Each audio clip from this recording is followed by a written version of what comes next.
Good morning, everyone. I hope that you had an awesome spring break, got to have a little rest, have a little fun, maybe catch up on some things. But let's go ahead and get started talking about quarter four. We're about to jump in. I want you guys to get off to a great start. I want you to make sure you're staying on top of things, catching up on things if you need to catch up a little bit. And let's go ahead and look at what's coming at us this week. So quarter four begins our Earth and Space Science unit. We're going to start off with some information about astronomy, which is the study of all things having to do with space. We'll get into a little bit of detail about that. But let's look at the week first, and then we'll jump into our lesson. First, obviously, there's no school Monday. Next, you're going to do an Edpuzzle where you look at an introduction into astronomy, go through, answer the questions, take your time.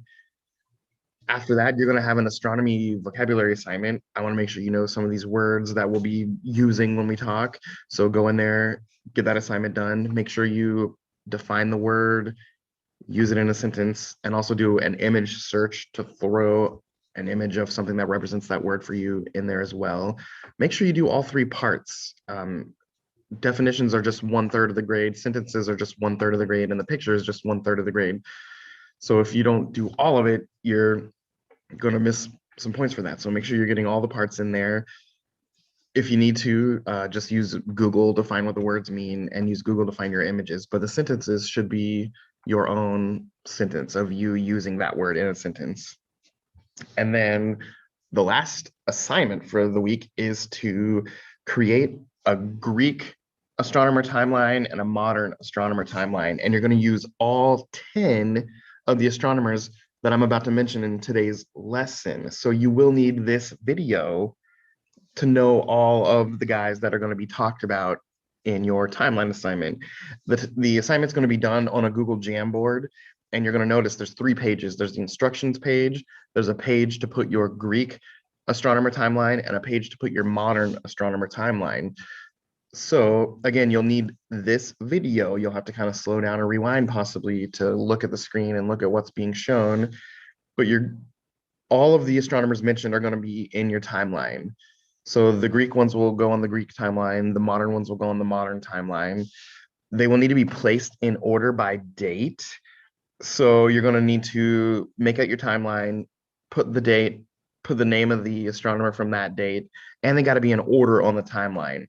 Now, don't forget, if you're confused by BC and AD on timelines and calendars and stuff, BC comes before AD. So BC things are older things than AD. So for example, if you had BC 384, that's going to be also older than BC 190 because BC dates go smaller. So like 200 is an older date than 100 because the number gets smaller. And then once you get to AD, which is where our calendar is now, they get bigger. So for AD, the year 0 is smaller than the year 100. The year 1999 is smaller than the year 2021. So make sure you have those things in order in your mind when you're working on this. BC comes before AD. You're also going to include on your timeline one quick little sentence that tells what each astronomer is famous for. So if you're doing, I don't know, Sir Isaac Newton, underneath him, make sure you tell me one thing he is famous for. And you're going to put a picture of each astronomer. So you're going to do a Google image search and find a picture of that person's face or of that person doing something and include that on your timeline. So you're going to have the timeline, the dates, the name of the person, a picture of the person, and one quick sentence that explains why they're famous. And this assignment is your final assignment for the week. And make sure you get that turned in by make sure you get that turned in by Sunday. Well, let's shift gears a little bit and go ahead and look at our lesson for the week. We're going to look at the origins of modern astronomy.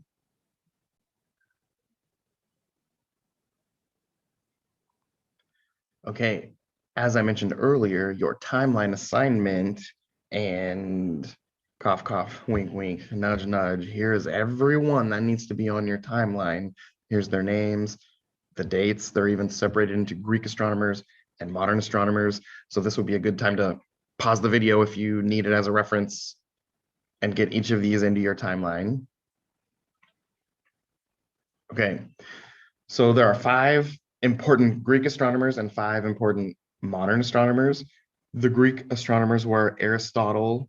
He was the years 384 to 322 BC. We had Aristarchus. He was the years 312 to 230 BC. We have Eratosthenes. He was the year 276 to 194 BC. We have Hipparchus. He was the year 190 to 120 BC. And we have Claudius Ptolemy, the year 90 BC to 168 AD. And then we're shifting over into our modern astronomers.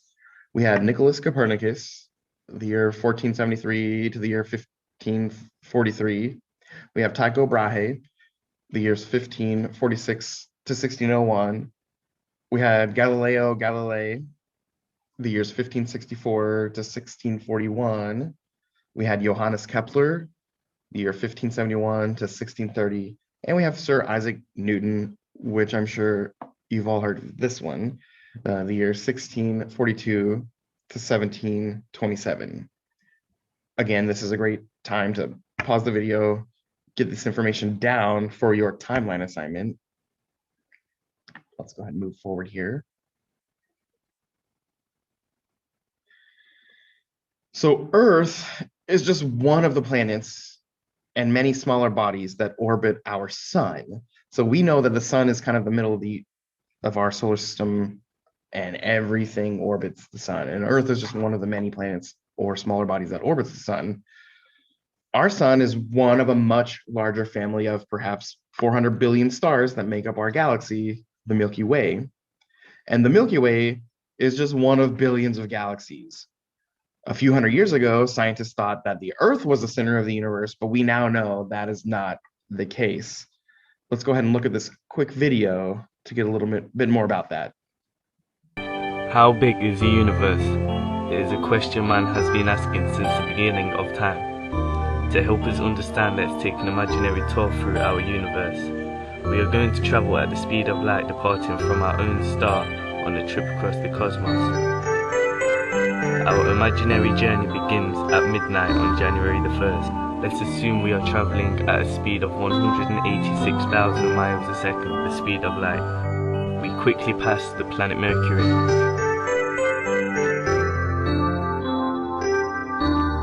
Then Venus.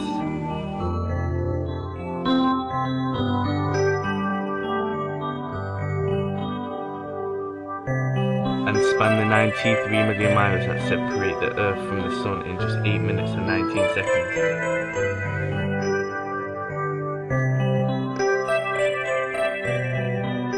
We continue on and pass the red planet Mars.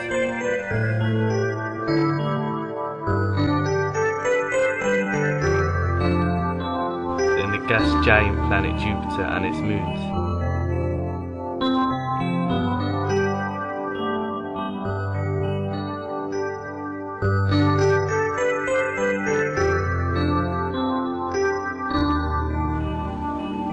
Saturn.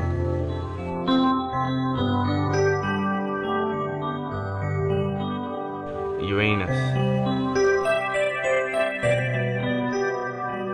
Neptune.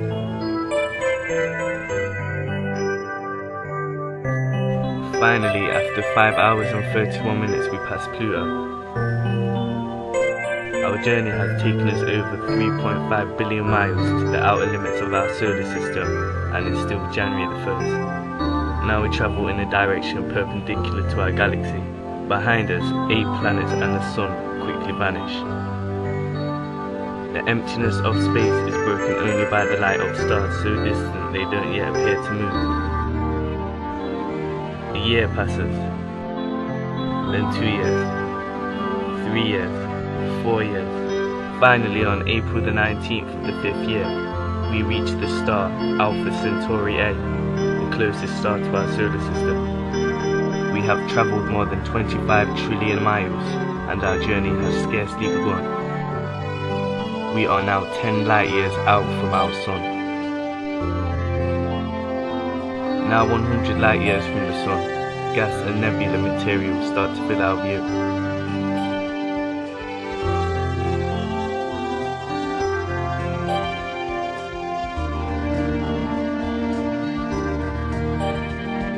Thousand light years.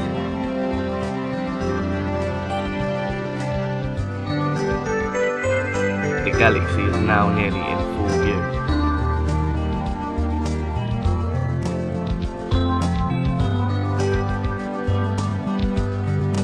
But it's not until we have travelled at the speed of light for 100,000 years that we can see the entire spiral of the Milky Way.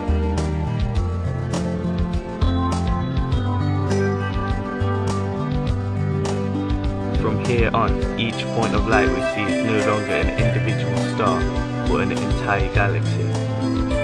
5 million years has passed. The Milky Way and the 30 galaxies, known as the local group, slowly vanishes into the distance. The best estimates suggest that there are 70,000 million stars in the universe. 50 million light years out, we encounter the large Virgo cluster, containing over 2,000 galaxies.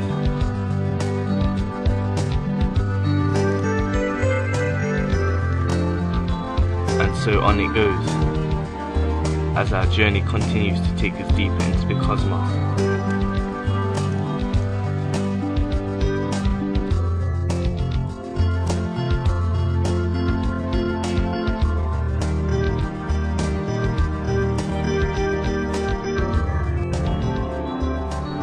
Billion years pass.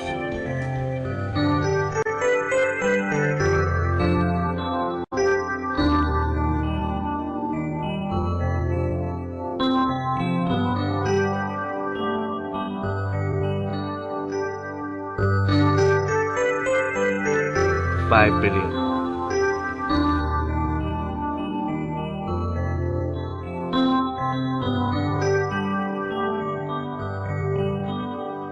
Finally, after 10 billion years, we decelerate and pause to observe a theoretical view of the universe. Countless billions of galaxies are no more than a microdot now.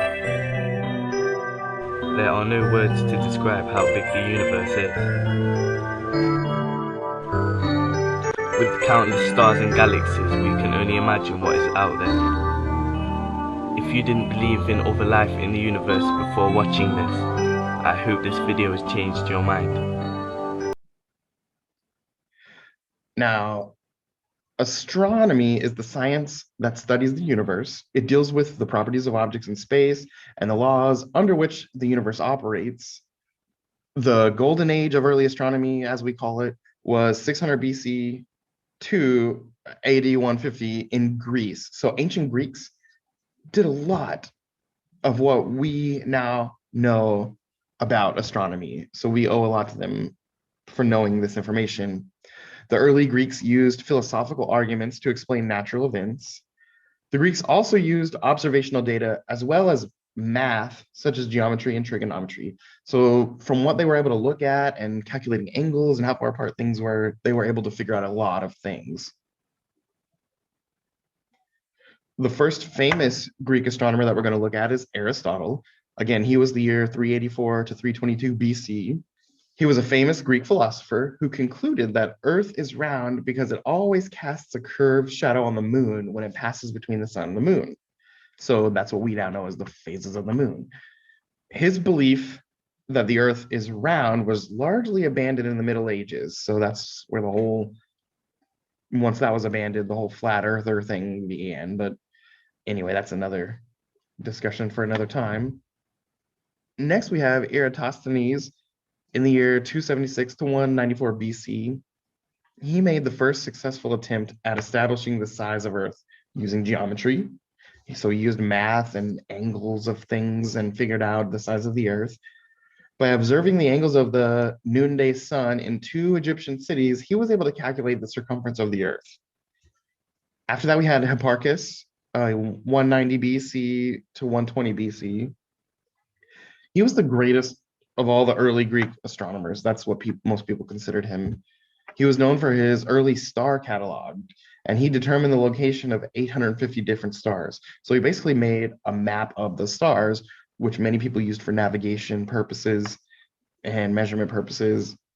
He contributed a lot to astronomy. Okay, out of what we learned from these guys, early stages of astronomy, many people believed in the geocentric model, which was that the Earth is the center of the universe.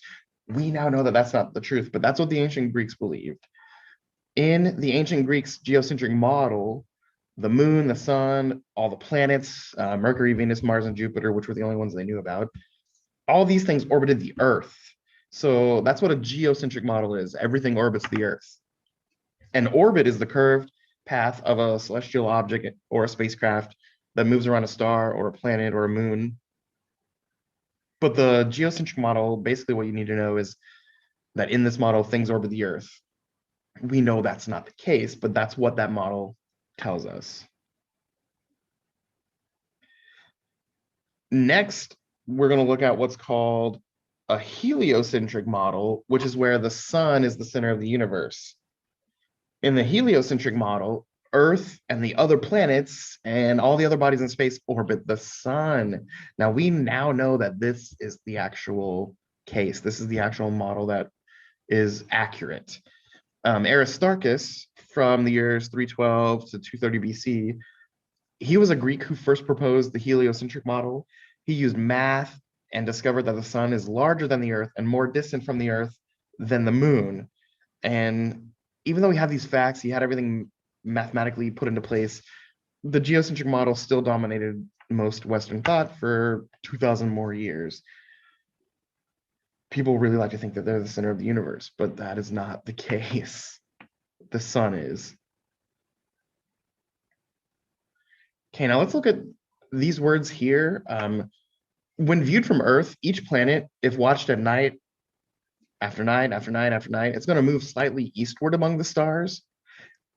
Viewed from Earth, each planet appears to periodically stop, reverse direction, and then resume an eastward motion. Well, that's known as retrograde motion. It's the apparent westward motion of the planets with respect to the stars. It looks like it's moving one direction, but that's all based on how things are orbiting in space.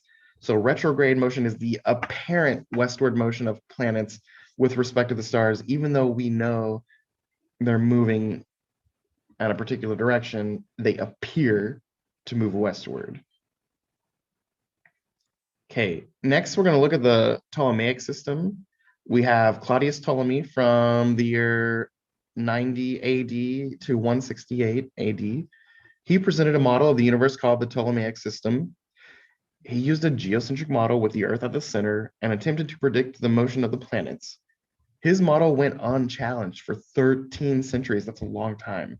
And Ptolemy explained retrograde motion by saying that planets moved along smaller circles, which in turn moved along their orbits around the Earth.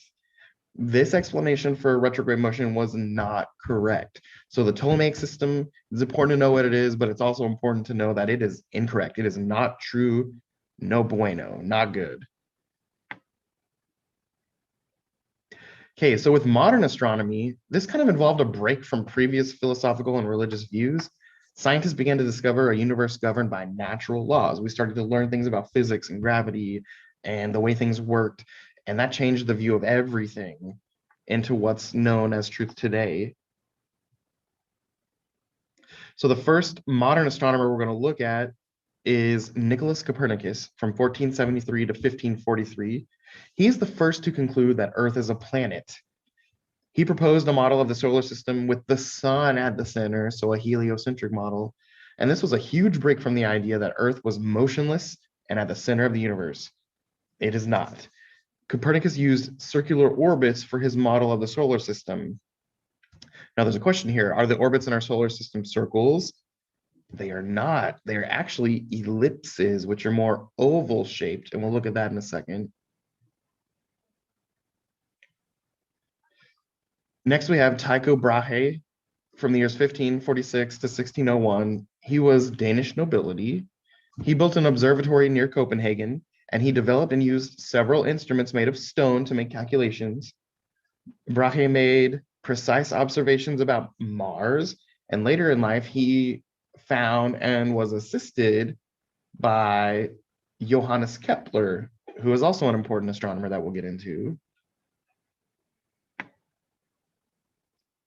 Now, Johannes Kepler, from the years 1571 to 1630, he discovered the 3 laws of planetary motion, and we're going to look at those laws. The first law says that the path of each planet around the sun is an ellipse with the sun at the focus. So here's the sun at one focus. Focus means one point of the ellipse. So the sun's at one focus, and the planet moves around it in the shape of an ellipse or in the shape of an oval. That's law number 1. Law number 2, the law of equal areas. Planets travel more rapidly when they're near the sun and slowly when they're farther from the sun. So when they're near the sun, they're going to go a little bit faster, and the further away they get, they're going to go a little bit slower. Or they're going to keep orbiting it because of the gravitational pull of the sun on that planet. But again, the closer they are to the sun, the faster they go, and the further they get away, the slower they go. And that cycle repeats over and over. And then the third law of planetary motion tells us that the time it takes a planet to orbit the sun, or its orbital period, is proportional to the distance to the sun. So the closer a planet is to the sun, the shorter its year. The further a planet is from the sun, the longer its year. So if you look, Mercury is going to have the fastest trip around the sun. Venus is going to be a little bit slower. Earth is a little bit slower. Mars is a little bit slower. Basically, the further away you get from the sun, the longer it takes to travel around the sun. Hopefully that makes sense. Our next modern astronomer is Galileo Galilei. He was from the years 1564 to 1642. His most important contributions were his descriptions of the behavior of moving objects. He developed his own telescope and made some pretty important discoveries. He found 4 satellites or moons that orbit Jupiter. He found that planets are circular disks, not just these points of light. He found that Venus has phases just like the moon. He found that the moon's surface is not smooth. And he also found that the sun has sunspots, or these different dark regions. Let's take a look at this video here and learn a little bit more about that. Galileo Galilei, father of modern science. Galileo Galilei was an Italian physicist, mathematician, astronomer, and philosopher, and one of the pioneers of the scientific method. Galileo overturned the Aristotelian worldview according to which the world can be explained primarily through logic. For example, Aristotle had claimed that the velocity of falling bodies is relative to their weight. Logically, even intuitively, that might sound right. But by putting this hypothesis to test, Galileo proved that all objects fall at the same rate of acceleration. Aristotle claimed that falling objects maintain a constant speed. Galileo proved that speed increases in proportion to the distance of the fall. Galileo also refuted the popular Aristotelian belief that Earth is fixed in the center of the universe, while the stars and planets are metaphysical beings that revolved around it. This is known as geocentrism. By means of his improved telescope, Galileo was able to discover 4 of Jupiter's moons, thus proving that celestial objects can orbit something other than the Earth. And the craters he discovered on the moon's surface refuted Aristotle's belief in the metaphysical nature of the heavens. Galileo then concluded that laws of physics apply equally throughout the universe. Galileo's discoveries confirmed the heliocentric model first put forward by Polish mathematician and astronomer Nicolaus Copernicus, which argued that despite appearances, the sun neither rises nor sets. It is the Earth that is orbiting the sun. Unfortunately, Galileo failed to convince the Church that heliocentrism does not contradict the Bible. A tour in the dungeons of the Inquisition, however, did convince Galileo to recant. He was sentenced to house arrest for the remainder of his life and forbidden from publishing his writings. The ban on the complete, uncensored works of Galileo was lifted only in 1835, almost 200 years after his death. Galileo's paradigm-shifting contribution to a scientific method which is based on experiments is the reason why he is considered by many historians the father of modern physics. Okay, Next, we have Sir Isaac Newton. He was from the year 1642 to 1727. Now, although others had theorized the existence of gravitational force, Newton was the actual first person to formulate and test the laws of universal gravitation. Now, let's look at this video about that. Have you ever noticed that it's harder to start pedaling your bicycle than it is to ride at a constant speed? Or wondered what causes your bicycle to move? Or thought about why it goes forward instead of backwards or sideways? Perhaps not, and you wouldn't be alone. It wasn't until the 17th century that Isaac Newton described the fundamental laws of motion, and we understood the answer to these three questions. What Newton recognized was that things tend to keep on doing what they are already doing. So when your bicycle is stopped, it stays stopped.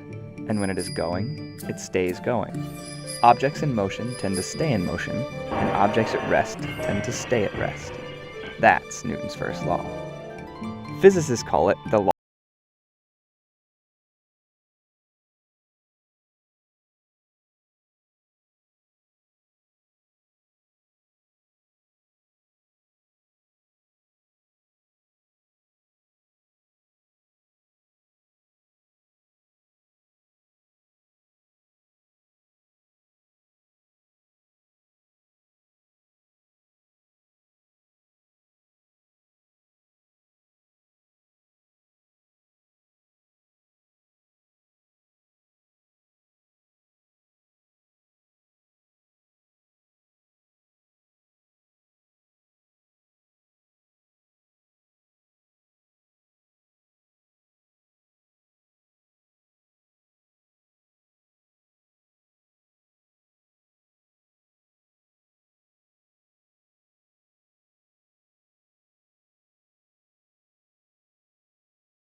The floor and the ball form what's called the action-reaction pair. When it comes to your bicycle, it is a little more complicated. As your bicycle wheels spin clockwise, the parts of each tire touching the ground push backwards against the earth, the actions. The ground pushes forward with the same force against each of your tires, the reactions. Since you have two bicycle tires, each one forms an action-reaction pair with the ground. And since the earth is really, really, really big compared to your bicycle, it barely moves from the force caused by your bicycle tires pushing backwards. But you are propelled forward.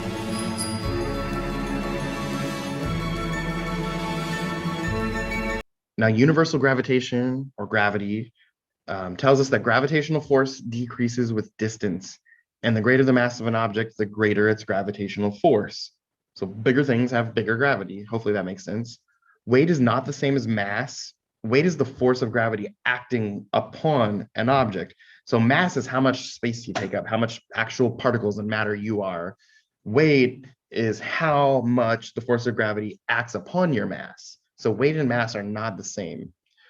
So here's some questions to think about. Is your weight the same on the Earth as it is on the moon? What about your mass? So your weight is different on the moon as it is on Earth because there's less gravity on the moon. So you would weigh less. But your mass is the same no matter where you are. How much particles and matter make you up is the same no matter what. So your weight would be different on the Earth or the moon, but your mass would be the exact same no matter what. All right, so make sure you use the information from this video to go through and get your assignments done, especially that timeline assignment. You will need the info from this video to do that timeline. If you have any questions, make sure you email me and let me know any way that I can help you out this week.